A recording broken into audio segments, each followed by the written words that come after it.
2024 ఎన్నికలకు సంబంధించి జనసేన పోటీ చేసినటువంటి 21 సీట్లు ఖచ్చితంగా 100% స్ట్రైక్ రేటింగ్ చేస్తూ కూడా 21 సీట్లు కూడా జనసేన కైవసం చేసుకుంది.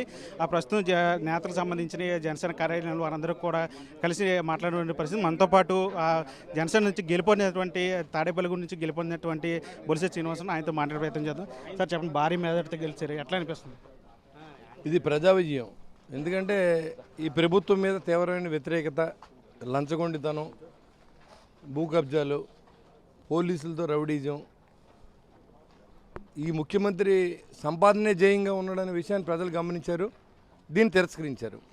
ప్రతిపక్షాల్లో గడిచిన 5 సంవత్సరాల నుంచి పవన్ కళ్యాణ్ గారు కానీ, జన సైనికులు కానీ, వీర మహిళలు కానీ, తెలుగుదేశం కార్యకర్తలు కానీ పోరాటం చేయడం, ఆ పోరాట ఫలితం మన కోసం వీళ్ళు పోరాటం చేస్తున్నారు కాబట్టి వీళ్ళ మద్దతు ఇవ్వాలని ప్రజల్లో వచ్చిన మార్పుకి మరి ప్రజలందరూ కూడా పేరు పేరున ఉదయపూర్ణ నమస్కారం తెలియజేస్తాం. 21 సీట్లు కూడా కైవసం చేసుకున్నారు. అది మీరు ఊహించారా ముందు? అసలు ఊహించారంటే కళ్యాణ్ గారు మొదటి నుంచి అంటా ఉన్నారు 21 కొట్టాలని చెప్పారు. అంటే ఎవరు నెగ్గుతారంటే మేము చెప్పలేం కాబట్టి అందరూ నెగ్గుతారనే మేము చెప్పాం. నేను కూడా నెగ్గొచ్చు, మన చేతిలో లేదు కదా. ప్రజల తీర్పు ఎలా ఉంటుంది అనేది ఇవాళ అర్థమైంది. కాబట్టి నేను ఊహించుకున్నది 21 అనుకోలేదు. సో ప్రజల తీర్పు మాత్రం పాజిటివ్గా ఉంది. అంటే వచ్చే ప్రభుత్వంలో, కూటమి ప్రభుత్వంలో జనసేన పాత్ర ఎట్లా ఉండబోతుంది? మా నాయకుడు చెప్పారు, ఇప్పుడు ఇంతకుముందు మీరు విన్నారు లేదు, నిన్న కూడా చెప్పారు ఆయన, ఎలాంటి కక్ష సాధింపులు లేకుండా ప్రభుత్వాన్ని నడపాలి, నిజాయితీ అయిన పరిపాలన అందించాలి, ప్రభుత్వ అభివృద్ధి చేయం, ప్రజల అభివృద్ధి కోసమే మనం పనిచేయాలనే ఆలోచనతో జనసేన పార్టీ ముందుకు పోతుంది. అందులో అనుమానం లేదు. ఎమ్మెల్యే యలమంచిలి సుందరపు విజయ్ కుమార్ గారు భారీ మెజారిటీతో అక్కడ యలమంచిలి నుంచి కూడా గెలిచారు. ఆయనతో కూడా మాట్లాడే ప్రయత్నం చేద్దాం. సార్ చెప్పండి, మీకు ఎట్లా అనిపిస్తుంది? చాలా సంతోషంగా అలాగే బాధ్యతగా ఉంది. 2019లో ఆ రోజు ఇచ్చిన తీర్పుకి కూడా మేము గౌరవించాం. అదే గౌరవం ఈరోజు కూడా ప్రజలు ఇచ్చిన తీర్పుకి గౌరవిస్తున్నాం. ఇక్కడ ఈరోజు మాకేసిన ప్రతి ఒక్క ఓటు కూడా మా బాధ్యతను గుర్తు చేస్తూ మా బాధ్యతను పెంచిందనే మేమందరం కూడా భావిస్తున్నాం. మా అధినాయకుడు పవన్ కళ్యాణ్ గారితో సైతం డెఫినెట్గా ఒక బాధ్యతాయుతమైన ఒక రాజకీయాన్ని చూస్తారు. నిజమైన ప్రతినిధులు అనే వాళ్ళు ఎవరో ఎలా ఉంటారో చూస్తారు. ప్రజలు డెఫినెట్గా నమ్మారు కాబట్టి మా అందరికీ కూడా భారీ మెజారిటీలు ఇవ్వటం జరిగింది. విజయం కన్నా బాధ్యత అనేది ఎక్కువ తీసుకునే పరిస్థితి మేమంతా ఉన్నాం.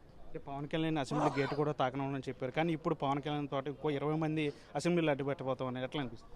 అసెంబ్లీ గేట్లు అవన్నీ ఆ లాంగ్వేజ్ అంతా అయిపోయింది.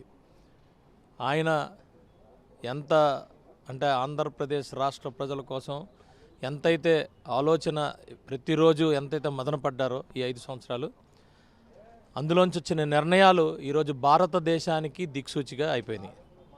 భారతదేశ ప్రజలందరికీ కూడా ఈరోజు దిక్సూచిగా అయిపోయినాయి. అదే అంటారు, మన మనసుతో మంచి చేద్దామని ఆలోచించినప్పుడు అది మరింత మందికి వెలుగునిస్తుందని మీరు చూశారు. ఈరోజు గేట్లు, సీట్లు ఇవన్నీ మాకు కాదు, మాకు బాధ్యత. వాళ్ళు ఏమనుకున్నా ఏమైనా అది 5 సంవత్సరాలు వైఎస్ఆర్సీపీ పార్టీ ఒక భాష, అది మా భాష బాధ్యత. మా భాష రేపటి తరానికి ఒక మంచి రాజకీయాన్ని అందించాలి, భవిష్యత్తుని అందించాలి. అంటే ఇప్పటివరకు రాష్ట్రం 5 ఏళ్లలో అప్పుల పాలు అయిపోయింది అని చెప్తున్నారు. మరి ఇప్పుడు మీ ప్రభుత్వం, కూట ప్రభుత్వం దాన్ని ఎట్లా ఓవర్కమ్ చేస్తారు? ప్రజలకు ఎట్లాంటి కార్యక్రమం? మేము ఇంకా టైం ఉంది. మేము చెప్పిన ప్రతి ఒక్కటి మేము 5 సంవత్సరాలు మేము ఏదైతే మాట్లాడామో వాటన్నిటికీ కూడా మేము కట్టుబడి ఉన్నాం.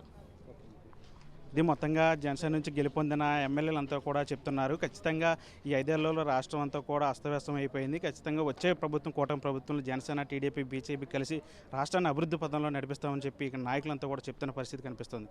బిజినెస్ చంటితో మన RTV మంగళగిరి నుంచి. మరిన్ని వీడియోస్ కోసం ఛానల్ ని సబ్స్క్రైబ్ చేయండి. లేటెస్ట్ అప్డేట్స్ కోసం వాట్సాప్ ఛానల్ ని ఫాలో చేయండి. అండ్ లింక్ డిస్క్రిప్షన్ లో ఉంది.